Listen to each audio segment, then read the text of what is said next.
sign up. Here we go. Woohoo! Ready to roll. All right. Good to see everybody jumping in here.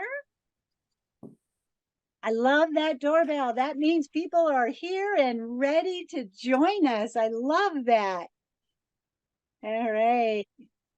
See, there we go. Everybody's here because they want to learn more from Andy today. That's great. So, as usual, I do want to open up. Hi, Sharon. I do want to open up. Sheila, hello. Good to see you. Awesome. So, whoop, got a couple more people let in here really quick, like. And of course, we got to start with anybody got a great drone story to share? Been out flying? Hopefully the weather's been okay to get out and fly. No, it's not. Well, that's not good. Do you, Mother that's Nature's not being nice. No, no. mm, Windy, rain. oh, Mm, ah, like I fall or something. I don't know. I don't know. know. Yeah. Well, I think people probably get tired of hearing this, but it's been beautiful here in sunny Southern California. Today is a little bit overcast, which actually makes a great day for mapping, right? So, well, isn't that just the perfect segue to one of my announcements? I'm going to put a post into our chat. I want to remind you that I do have a mapping class coming up, and I'm going to give you a link to it. I also have a discount code in here. I'm super excited. It's coming up this week, actually. And I've been going through all the slide deck, putting it all together. And one of the things I'm really excited about is I have actually been mapping and doing drone mapping for 7 years. And you can imagine Wow. I've made a lot of mistakes. And the great thing is, I get an opportunity to share those and help people through those, put those out there. And, there's other classes out there that I see that, oh, just go out and here's how you do the flight plan, put out your GCPs, all that. But I don't see why. Why did I put those GCPs there? That was some of the learning curves that I had when I started. So that's why I'm super excited about the class. So I'm going to put that link in there. And of course, there's a Women in Drones save 20% discount code that I put in there as well. And then there's also one more announcement that I would like to make. And in case somebody has forgotten, we are on the countdown. I'm so excited. The 7th annual Global Awards is coming up, right?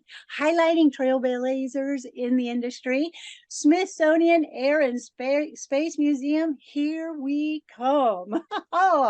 So if you are interested, or if you know somebody that may be interested, there's still sponsorship opportunities available. So I am going to put a link in there for that as well. So that's coming up just a couple weeks away. Super excited. Can't wait to be there for that. Hope to see you there.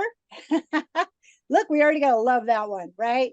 All right. Thank you, Linda. So, nobody had any other drone stories to share? Linda's always out there. Yes, I am. Can you hear me? I'm not camera ready, so I'm sorry you don't get to see me today. But yeah, it's been out crazy flying, I don't know, 10 or 20 hours a week these days.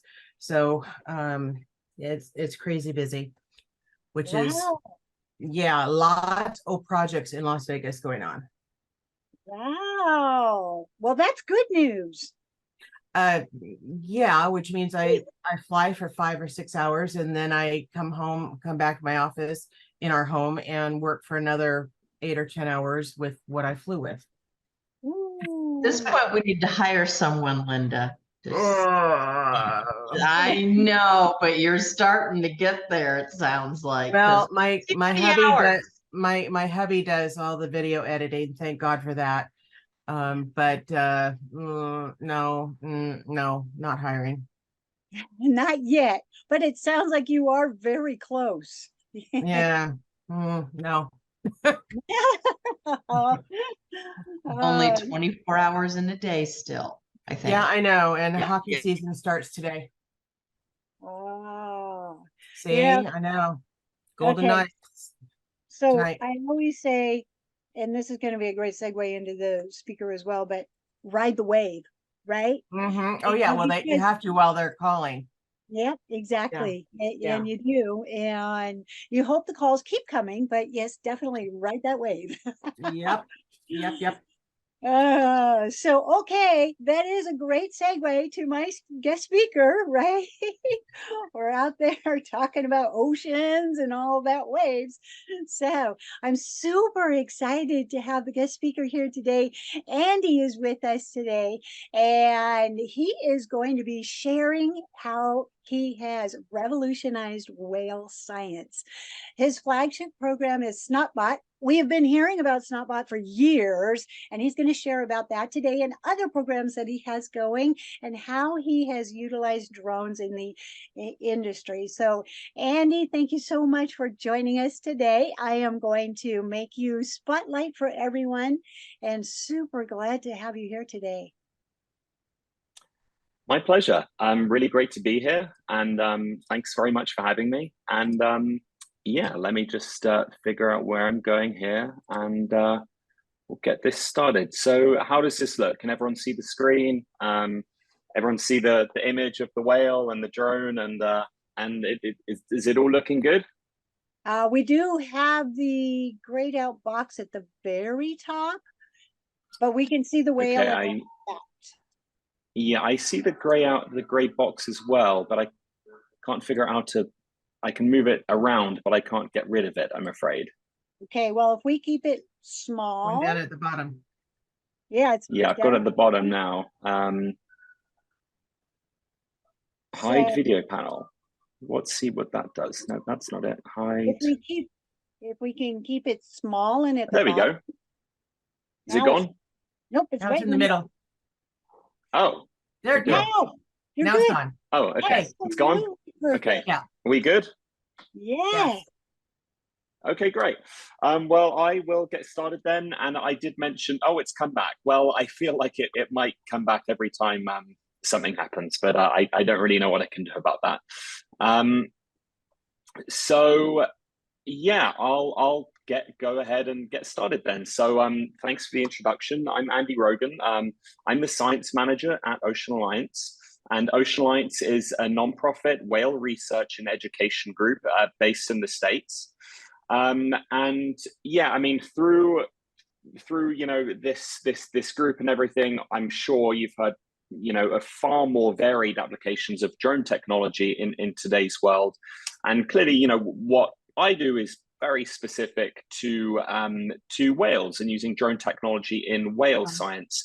And drones really have revolutionized whale science over the past sort of 5-10 years or so. And they're just becoming increasingly common in whale science, and that's really exciting. And Ocean Alliance really has been at the forefront of that, which has been great. And it's certainly, I started my career before drones had really started to dominate in such a way in this field, and I've sort of been there throughout this process. So it's been a lot of fun. So a quick, how do I go to the next page? There we go. So just quickly about Ocean Alliance. Yeah, we were founded in 1971. These are our headquarters in Gloucester, Massachusetts, about an hour north of Boston. And we were founded as one of the world's first organizations dedicated to studying and protecting whales. And studying whales poses really unique challenges to biologists. You can't put a whale in a lab, right? You can't put a whale in a zoo. They live at sea, often miles from land, can travel vast distances in a single day. And if you're tracking, say, a terrestrial animal, whatever it may be, say a lion or an elephant or a rhino, it doesn't disappear beneath the surface of the land and pop up an hour away, 5 miles away, which is what whales do. They can hold their breath for a very long time, and they can swim a very long way underwater. So they're very difficult animals to study. And technology has always been so important in sort of overcoming those challenges of studying them. And actually, that's been a key part of Ocean Alliance's strategy Since we were founded, we've been involved in the development of some really key technologies used in whale research, such as photo identification and bioacoustics. And that leads well into our current program, our drone program. In 2015, we started using drones more and quickly realized the potential of these tools in marine mammal science. And while our initial drone program sort of led the way for drones in whale science, and particularly SnotBot, and you can see the SnotBot drone there. Today, we're still pushing it forward, and we're still right at the forefront of this sort of this new area of whale research, which is really exciting. So why are drones so useful in whale science? First of all, there's just this perspective. If we look at these two photos of a humpback whale, and it's not of the same whale, but for all intentional purposes, it serves its purpose. Essentially, if you look at that top image of the whale from the drone, there's just so much more information there, right? You can see the animal's back, you can see its scars, you can see its whole body, and you can see how fat it is. You could work out how long it is if you had if you have a very good altimeter on your drone. You can understand its behavior. You could see its behavior with other species, how fast it's potentially swimming, all of this kind of information that you're not getting from that image below. And that image below really that's been what whale science has been for such a long time. That's been our view of drones, of whales. So, clearly there's such a superior perspective from the drone. To sort of convey that point, this is a photo I really love, and this is all of our team, and you can see it's zoomed in on the bottom left. We're all looking sort of behind the boat and to the left, and the drone is up in the air, and what we don't know is that the whale has come up just behind us. So we didn't know that, but there, clearly the drone operator who's standing at the front of the boat does know that the whale is behind us, and yells at us, to all turn around, and we do turn around eventually. A second really important thing for drones in whale science is that they're non-invasive. Clearly that's preferable to work non-invasively, not only from a welfare point of view, obviously we don't want to disturb the animals at all, but also from a scientific point of view. There's the observer effect. So your presence on a boat, if you're on a boat near a whale, it could cause subtle or not so subtle changes in the animal's behavior. Your presence could impact the animal's behavior. And if you're studying the whale's behavior, then the data you're collecting, it no longer represents an animal behaving in an undisturbed manner. You are influencing that data. So the non-invasive aspect of drones is really important as well. The fact that they don't know that we're there. And let's just see some this is another benefit that they provide is, the footage that they capture. And that's not only great from a data point of view, but it's also really cool from a communications point of view. With this imagery, we can reach, millions of people, and we can engage the public and particularly kids and stuff like that with whales and science and drones. And it's really exciting stuff. And the footage that we've been able to collect since our drone program began has been incredible. And let me see if I can just flick through some of these videos. This is a humpback whale mum and calf taken in the Dominican Republic a few years ago. It's just such beautiful imagery. Let's go to the next one. This is a blue whale off the coast of Mexico. And this is slowed down a little bit, but you can see the whale coming up to the surface now. And then if you look closely, you can actually see a dolphin, or maybe two dolphins, right in front of the whale. And they're bow riding. These dolphins are essentially riding the pressure wave that this huge animal creates as it swims. It's pushing enormous amounts of water in front of it while it swims. And just this imagery is just so beautiful. Which, it helps us, if there's the old saying in conservation, people only protect what they love. And if you can collect this incredible footage of whales, then it helps you connect with the public.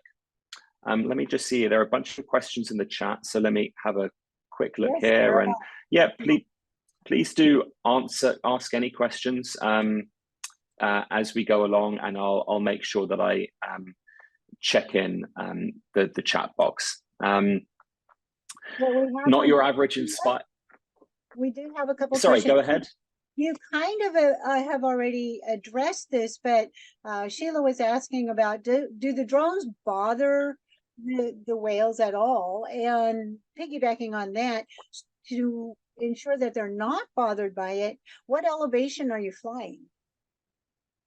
Sure, absolutely. So do whales hear the drones? It's a good question, and it's a really difficult one for us to answer. How do we know if they hear them? The only way we could really know is if we see them respond. And fortunately, we very rarely see the whales respond to the drone. We have seen it, whether that's from sound or from seeing it, from visual or acoustic sort of disturbance. We don't really know. We definitely think they can hear it, but again, it's difficult to know exactly sort of what a whale can and cannot hear. But the question you ask is, are they bothered by it? And it certainly seems like they're not bothered by it. So most of the reactions we see from the whale to the drone is a sort of curiosity reaction. They'll sort of turn up and have a look at it, and you can see their eye pointing towards it, and then they'll continue in their way. They'll continue doing what they were before. I think we've only really felt we've disturbed the whale maybe 2 or 3 times in a decade of doing this. So they are very minimally invasive. The second question is how low do they fly?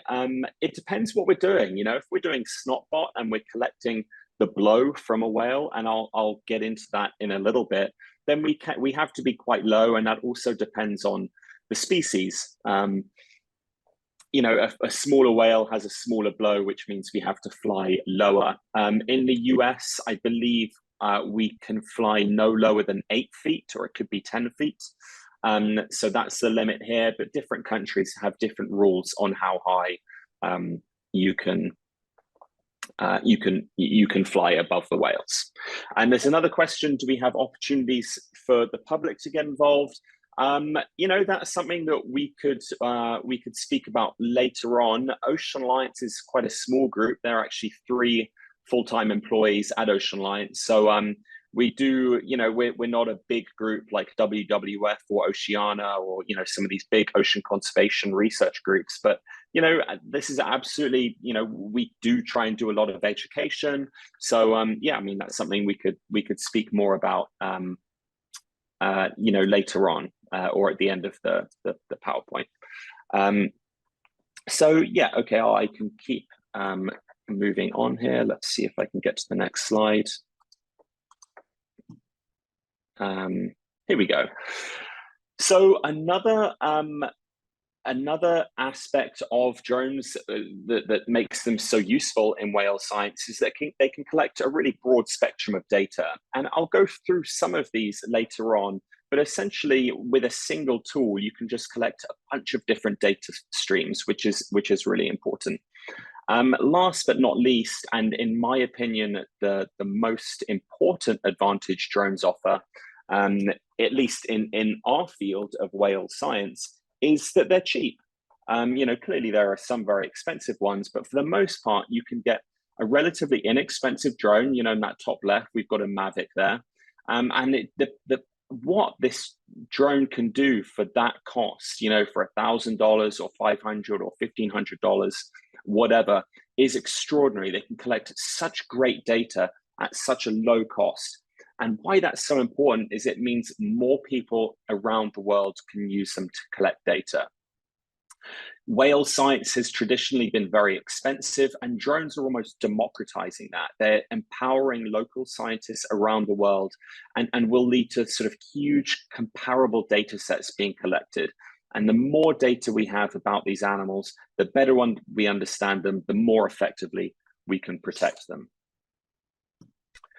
So a little tangent before I get on to the next thing. one thing that's particularly difficult in whale science is collecting biological samples. And when it comes to explicitors of an animal's health, biological samples are really important. And when I first started in this field, we were biopsying whales. We approached a whale often in a loud and fast boat, and then you get close enough to the animal and you shoot the animal with your dart gun. And it's potentially quite invasive, and it's ponderous, and it's difficult, and it's very important. It's critically important for the sort of health of these animals, but it certainly is. It is to a degree dangerous, and there are a few more questions, so I'll have a look here. Actually, it circles back the gimbal to covering it. Pictures. Yeah. Yeah, I can go back a couple there. The photo that you were talking about, it could just be to protect the lens from water, particularly if it's flying through the blow of a whale. But this image is just taken for, this is the boss flying, before a photo opportunity. So that's not, I don't think he was actually collecting data at that time. So yeah, it's very difficult to collect biological samples from a whale. And that leads us to SnotBot. This has been the focus of our Drones for Whale research program for most of the past decade, is collecting blow samples, respiratory samples, exhaled breath samples, whatever you want to call them, from whales using a drone. And we named this program somewhat tongue-in-cheek SnotBot, right? This animals are exhaling through what are essentially their nostrils, and we're collecting that sample. And there's lots of information in these samples, and I'll go into that in a minute. And you can see a bunch of different images here sort of displaying this. So here's the drone further up without the case on the camera. And you can see the Petri dishes on this drone that we've attached just using Velcro and 3D printed attachments. And essentially, the drone flies through that spout of the whale, and those Petri dishes collect the samples. Here's a nice graphic showing how it works. The drone is hovering above the whale. The pilot is looking at the whale, and when the whale comes up to breathe, the drone pilot maneuvers the drone into position and collects that sample. And just a few more images showing that in practice. Here's a really, in this photo, this is a drone on drone shot. So you can see the drone it's a bird eye view. So we've got a drone way up high, and you can see SnotBot at the bottom of the picture that's been in the spout of a whale. Here's just, and this is how, this is another, a nice little short video of how this works. So this is collecting blow samples from sperm whales. And this is a really nice overview of the beginning to end of this process. And I'll repeat this video after we're done, after it's done, so we can see it again and sort of walk through it. So here's us launching the drone. We hand launch and recover. The drone goes over to the whale exhales. We collect that sample. We return the drone to the boat. We take the Petri dishes off of the drone, close them up, get them into a makeshift lab on the boat. And from there, we pipette all of that sample and get it into cryovials. And here's another video. Here's a video of that in action. And this is from a 360-degree camera, which was actually mounted on this drone.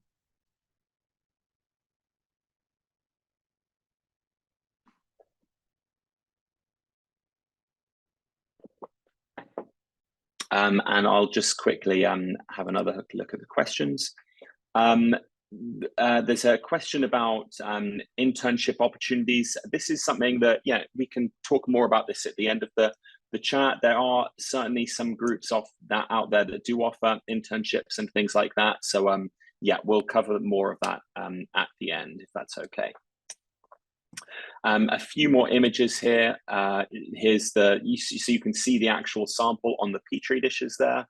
Another image of our team processing those samples. Okay, so what's in the samples? You know, I've spoken a lot about how they're great samples and it's great to collect them, whatever. What's actually in them? The three things we're interested in these samples are DNA, hormones, and microbiomes. And DNA, you know, it's the genetics, right? And understanding the genetics of a whale and a population of whales is really important to conserving that animal. So it's a who's who of the whale. Who is it? Is it male or female? Is it with family, extended family? Is it not with family? You know, is it related to the animals it's spending time with? What's the social structure of this group? And what's the social structure, more importantly, of the population and the species? Where else does this whale go? What are the key habitats for this whale, for this population, etc.? Is this population endangered? You know, is there very little genetic diversity within it? A lot of, you know, genetics has been one of the key tools in protecting whales over the last sort of 20, 30 years. And we're sort of contributing to that now with SnotBot. The second one is hormones. You know, we all know what hormones are, right? And there are hormones in these samples. One of the most important things we can study using hormones is stress. Stress is a natural response to something that we, you know, animals, including humans, recognize as potentially harmful. And if a sort of negative event occurs, we get stressed. And how stressed we get depends on sort of how strongly we perceive that threat. And stress is controlled by hormones. So by studying the stress hormones of a whale, and ideally by trying to correlate those stress levels with potential stressors in the environment, such as noise pollution, habitat loss, chemical pollution, we can sort of understand the health of the whales and what's causing them stress and what's damaging their health as such. A second thing with hormones is reproductive hormones. Studying reproductive hormones is really important. You know, if you have a lot of female pregnant, pregnant females in your population, that's a great sign for that population. If you have a lot of sexually mature females that are healthy enough to get pregnant and to produce offspring, that's critically important for population recovery and growth. And finally, microbiomes. You know, our bodies are full of microbes, and different areas of our bodies have different species and different communities of microbes. So we have microbial communities in our mouths, on our skin, in our lungs, etc. And when people talk about, you know, healthy gut bacteria, you get from drinking stuff like kombucha or yogurt, etc. That's talking about the stomach microbiome. That's talking about, you know, kombucha helps a sort of diverse and healthy stomach microbiome. And that absolutely does impact our health. And it's the same with a whale. And what we're looking at here is the microbiome of the respiratory tract of that whale. So first of all, we're very interested in respiratory diseases and viruses, but also we think that by studying and monitoring the microbiome of whales, it can be a sort of indicator for the whale's health. You know, we believe that the microbiome sort of changes and alters in response to sort of environmental conditions. So that's something that we're looking at there. And I'll just go on to the chat quickly. How does the rest of the drone deal with the moisture? How do you keep it clean flying? Yeah, really good question. You know, fortunately, a lot of the drones that we're using, particularly the DJI drones, are just really well made and really well, you know, they're sort of waterproof to a degree. We also have just some special spray that helps waterproof them further. But, you know, other than that, we don't really have anything. But it's astonishing how they really, you know, these drones are really remarkable, are really resilient. And we've flown some of our drones through, you know, over 100, 200 samples. And while they do begin to degrade after a while and start to rust a little bit, you know, we wash them down and we sort of keep them in check and keep them clean, whatever. And they can be really resilient and last a really long time. And let's move on to the next slide. And here's another video of SnotBot in action. Again, this was filmed from a higher up drone.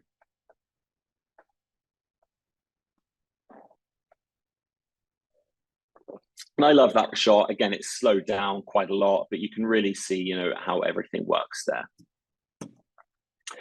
Okay, so moving on from Snotbot, and again, you know, any questions, I'll answer them as it goes on, and we can also answer them at the end, whatever works for people. But moving on from Snotbot, another of the key applications of drone technology in whale science is photogrammetry. And this is a technique whereby using a photograph and some trigonometry, you can determine the size of an animal, both its length and its sort of girth, its body condition. And broadly speaking, a fat whale is a healthy whale. It's remarkable how accurate an indicator of whale health that is. You know, the fatter, the healthier. And this data was traditionally collected by planes. We collected photogrammetry data from planes and helicopters. This was very expensive and less accurate, but it does demonstrate the lengths we went to collect this data, the high value of photogrammetry data. And now we can collect this data, you know, using a $500 or $1,000 or $1,500 drone, which is amazing. You know, yeah, so hold on, I'm just looking for my place again here. Yeah, so photogrammetry is really important. We are struggling a little bit with this at the moment because if the water is murky or if the waves are too big, it can sort of distort the image. So we're sort of trying to figure this out a little bit more. But this certainly is an aspect of drone technology and marine mammal science that we're really excited about. Moving on, here's another image just showing photogrammetry, and you can see the animal on the left. These are both blue whales. The animal on the left is very fat and healthy, and you can tell the animal on the right is really skinny, and it's sort of, you know, its body, particularly towards the tail, really curves in. Another application we're exploring is infrared work. Essentially, by using infrared cameras, you have access to all of this information which you can't get from the sort of visible light component of the electromagnetic spectrum. So what we're most interested in at the moment is seeing if we can take the temperature of a whale. You know, clearly with humans, temperature can be an indicator of health. You know, we often get our temperature taken to see if we have a fever or see if we're sick, whatever. And we're hoping we can do the same with a whale. And this would be a really inexpensive and easy way of monitoring a whale's health. There are some challenges to this, which we're trying to figure out, but the technology isn't quite there at the moment. But we're hoping this could be a really important application of drone tech in whale science and conservation in the future. Another one is our survey plane. This is one that I really like. I think it has enormous potential, not only in whale science, but also across a number of industries, in marine science and terrestrial science. And essentially, it's just a long-range fixed-wing drone. It can fly for a long time. And typically, you'd use it to sort of conduct a survey over a predetermined area. And essentially, you'd just be counting how many whales you see in that area, how many there are, where they're distributed across that area. Really simple data, sort of population distribution abundance data, but really powerful as well, particularly if you could collect it at a low price point and could collect it over, you could collect this data set multiple times over a season and really understand how the population is shifting, how the habitat is shifting, which areas they're utilizing, etc. So it's really powerful stuff. These survey planes are still a little bit too expensive for the price point we sort of want them at, but the technology, is certainly getting there. Obviously, it's getting less expensive and more capable. So I think this will be a really important application of drone technology in whale science in the future. Is this what we're using to find the pods? So I'm looking at a question here to go out and collect the data. Not really. We're not using these drones too much at the moment to find the animals. We typically will go out and just, just through sort of, binoculars and looking at that horizon. And we can see the whales often from, 1-2 miles away, sometimes even more if we have binoculars. So at the moment, we're not really doing that. I think in the future, we might be doing more of that. But clearly, from the sort of standpoint on on a boat, if you're looking out, you've obviously got a big range around you. You can cover a really big area, whereas the drone might be looking straight down and sort of only be covering a smaller area. Unless it was very high, in which case you might not be able to identify it well. When will this video be uploaded? I don't really uploaded where, sorry. Yeah, if I'll move on, but I can answer that one. So Johnny does our editing, and it takes him a few weeks because he very kindly does this after hours. So it takes him a few weeks, and there is a Women in Drones library. I will put that link, or Sheila will put that link into our chat now. Thank you. Sorry. Okay, cool. Okay. Yeah, so that is the survey plane. This is a new one. This is disentanglement. Now, one of the biggest threats to whales in our ocean today is becoming entangled in fishing lines and fishing nets. There are so many of these lines out there. And while it might be, it doesn't seem to make so much sense because, we could so easily sort of unravel ourselves from a rope. Clearly, the whales don't have sort of hands and thumbs that can sort of deftly remove a rope from us. So this is a really big problem, particularly in areas that see a lot of fishing activity. And whales can get caught in these nets, and eventually they can kill them. And what's happening at the moment is teams go out and try and disentangle these whales, and it's difficult and it's dangerous. These boats with the rescue team as such on them with sort of knives to cut the rope, they're getting very close to a huge, powerful and stressed out animal. And humans have been hurt before by getting too close to this. And what we're trying to do here is see if we can help these disentanglement activities using a drone. And I see a few more questions popping up. Oh, this is just the answers to the video question. Yeah, so this is another one that's exciting. Again, we're still working on this. This is still in development as such, but it's one we're excited about. Okay, so this is the big one at the moment. This is probably what's going to be, our focus over the next few years, and it is really, really exciting. And I mentioned before, whales are really difficult animals to study, and one of the reasons why they're so difficult to study is that they spend so much of their time beneath the surface of the water. And for the most part, we don't know what they're doing when they're down there. We have an idea, but it's very difficult to know exactly what the whale is doing, how deep it's going, how, where it's feeding, how fast it's swimming, the sound down there, the sound that it's hearing, the sounds that it's creating, all of this different information, we don't have access to it. And data tags came out, they were developed about 20 years ago, and you put this little tag on the whale and it attaches to the whale using a suction cup. And essentially it's almost like an Apple Watch or a Fitbit or something like that, that it gives us all of this information on what whales do when they're underwater. And here are a couple examples of these tags, of these different kinds of tags. Some of them even have cameras on them. They have hydrophones, accelerometers, and they're just packed full of sensors that sort of give us insights into the whale's world. And this has traditionally been the way, and I should, it's important here to state that data tags in the last 20 years since they were developed have really revolutionized whale science. They have given us so much information about whales and their ecology and their behavior. And this is traditionally, this video shows how we've deployed tags. So you can see the boat there, you can see someone standing at the end of that boat, and they've got a big pole, and then they dunk that tag on the whale using that pole. And there you go, you've got the deployment, you've got that tag on the whale.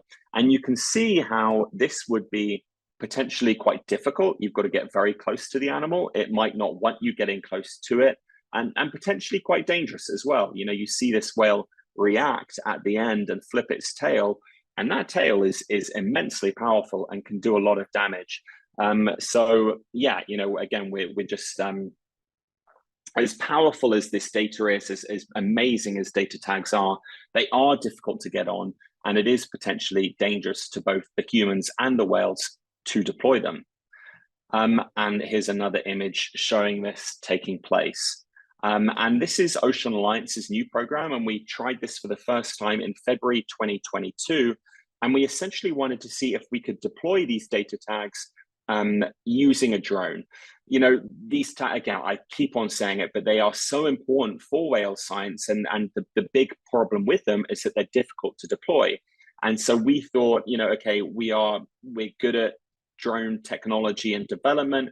Can we develop a system for deploying these tags on a whale using a drone? And these images and videos sort of show you some of our trials and techniques that we did before going out into the field. And then this next video is what happened when we did go out into the field and did try and deploy tags on whales using drones for the first time. And you see it's quite a simple mechanism. You can see at the end there, that orange piece falls off into the water. That essentially stabilizes the fall of the tag so that it falls vertically, and those suction cups do impact the animal. That was a big problem we had initially, is that the tags would roll over and they'd roll onto their back or whatever. But that fin design really helps that. And we're still, you know, we've got a long way to go here, but it's working incredibly well. But we're still working on a better, more efficient, more effective system for doing this. And just a few more. Is this a video? I think so, yeah. Videos showing this. This is a slow motion one. The tag drops, and there you go. And I've got a few more videos of this. Here's another one taken from a drone. So the whale comes up, and at the appropriate time, the tag is released from the drone. It drops, falls on the animal. You can see the tag was successfully deployed. You can see it in the middle of the animal's back there. And there we go. And we have the tag on the whale. This is the view from the tag. Some of these tags actually have cameras on them. And you can see, you know, again, this might not be the most exciting video in the world in itself, but you can imagine if we can collect this kind of footage, what other kind of footage we can collect. So at the moment, the tag is clearly being carried by the drone, and then the tag drops.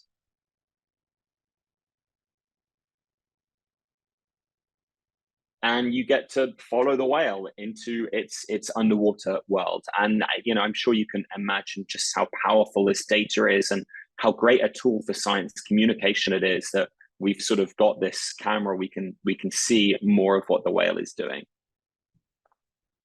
Here's another video. Which one is? Oh, okay, so this video is later on. It's the same video as before, just later on, and it's essentially the whale feeding. And so the whale is swimming very deep down, a couple hundred meters, where it's very dark. And then it's looking for krill. So it's going to swim down, then it's going to look up, and it's going to try and find the krill against the sort of silhouette of the sky. So when I play this video, you'll see a little bit of cloud almost, or like a darker patch, and that will be the krill. And you'll see the whale go towards it, and sort of suddenly the mouth opens and everything goes dark. And that's when the whale is actually swallowing all of that krill.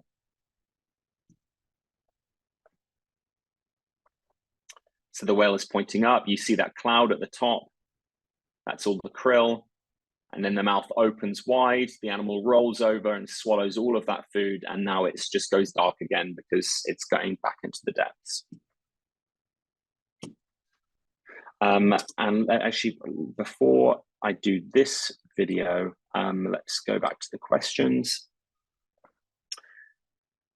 How long will the camera be active? Battery operated solar? Yeah, really good question. It's the biggest problem with these, or challenge with the tags is, you know, the batteries can last for a while. The memory is a problem. You know, we need big SD cards, particularly if we're collecting sort of 4K footage, which is preferable. And I apologize, there's a fire ambulance going past my building. I hope you can't hear that, but okay, that's gone. But another problem is that these tags need to be recovered. They collect so much data that we need to recover them. They can't transmit all of that data over satellite, or they could, but it would cost a lot more money than, you know, whale scientists can afford. So we need to recover them. So they're only typically lasting maybe, you know, a tag deployment lasts anywhere between, sometimes they come off immediately and sometimes they last for about 3 days. And ideally we want them to last maybe 12 hours or so that the animal doesn't travel a long way. You know, if it's on for 3 days, the animal can travel a long way in that time, and then you've got to go out and recover them. How do we recover them? Linda asks. Some of them have satellite GPS positioning on them, so we can track them that way. But that can be difficult in areas where we don't have cellular reception. The main way we do is just radio transmitters. So they float, the tags all float. When they release from the whale, they'll float to the surface, and then they have a radio transmitter on them, and we essentially go out and sort of you know, directionalize where they are using sort of, you know, radio tracking equipment. And this next video is a bit of a longer video. It's a couple minutes long, and it's what we made just after the first time we did this in Mexico. And let's see if I can play that.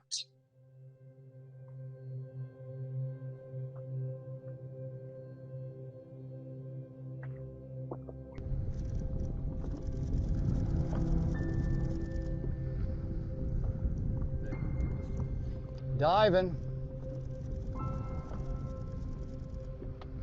Look at that. Look at that. Wow.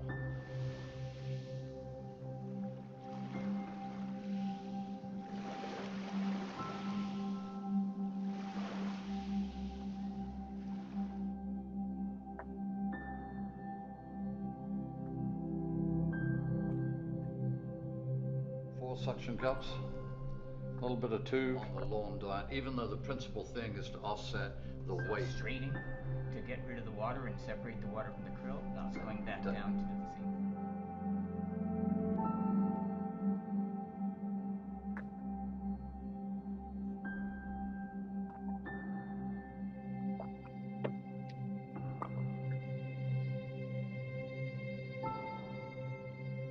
same. We need props.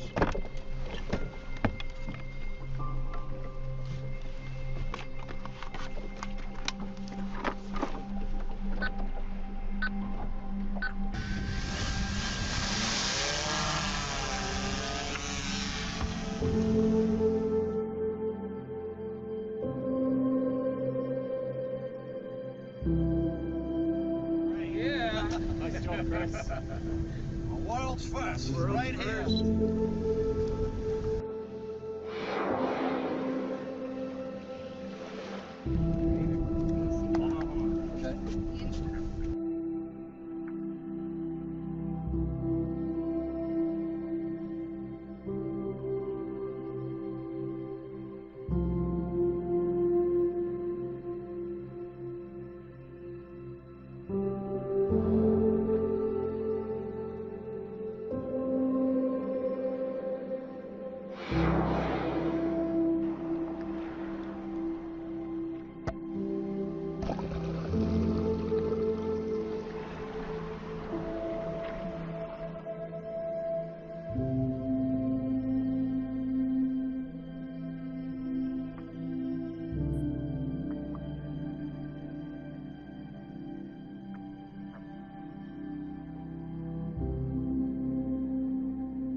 And there we have it. And that, and here are just some of the results from the last couple of years. We've deployed now over 100 tags on 6 species of whale. And this video I love. This is of a sei whale, but we can see how, you know, we deploy the tag and then the whale goes straight into a feeding event, which is so exciting because if this animal was disturbed in any way or bothered, it would not do this. You know, it would not just continue along its way as it were doing, like totally undisturbed. So it's an exciting example of how minimally invasive this method is.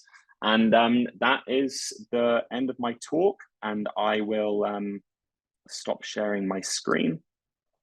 And there we go. A couple questions quickly in the chat. Are killer whales more difficult to tag? We haven't done killer whales yet with our drone tagging technique.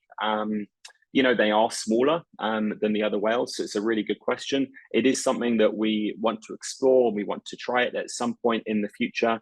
Killer whales have been tagged using the traditional method because, you know, they often bow ride or hang around boats, you know, and they spend a lot more time at the surface. They are a little bit easier to tag using the conventional method. But yeah, we absolutely want to do it using our system, but we haven't yet.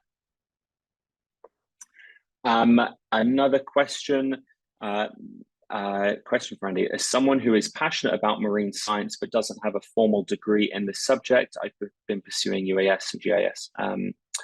What recommendations? Yeah, it's a difficult question. I mean, certainly, you know, UAS and GIS really important in whale science and marine science in general, and I'm sure other sciences as well.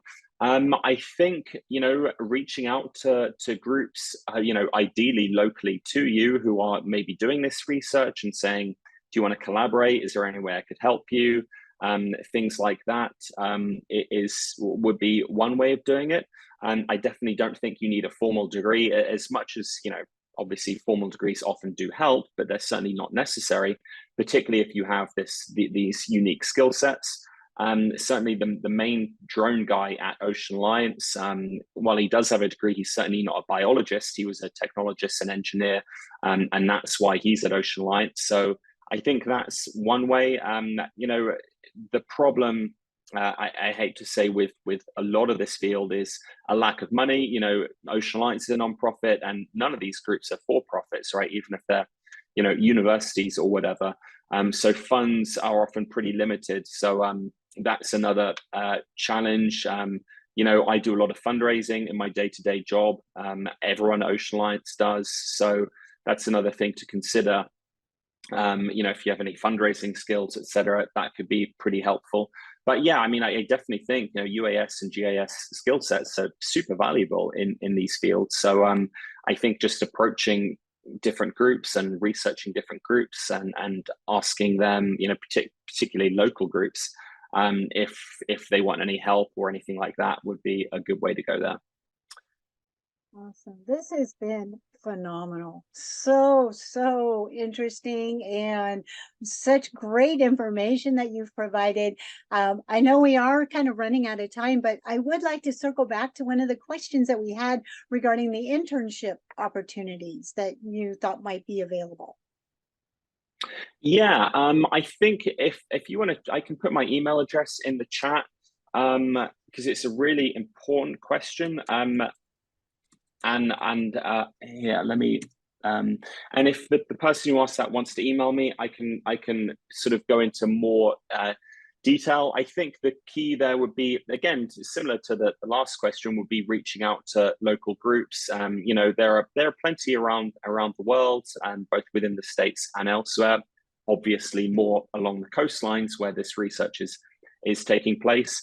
But yeah, I think reaching out to local groups and, you know, inquiring about volunteering opportunities and internship opportunities and stuff like that would be the way to go there. But if anyone wants to email me, including Jen, regarding you know, sort of career and stuff, I'd be happy to sort of try and answer any questions in more detail. Awesome. Oh, thank you so much. This has been so engaging. Everyone's already putting into the chat how they have just loved it. Amazing work you are doing, and it's so fascinating, and I feel very honored that we got to even see a bit of it, because that was amazing. Thank you. We are about out of time. I like to cut it off so that the people can go to their next Zoom meeting, right? So yes, the video will be available. Johnny will do the edits and he'll put that up onto the Women in Drone site. And so we'll share that link, and we sure appreciate you joining us here on the Coffee Connection. Andy, thank you so much. Thank you. My pleasure. Thanks again. All right. We will see everybody next Tuesday. Looking forward to another great Tuesday, and have a good week. Have fun. Get out and fly. That kind of wraps it up.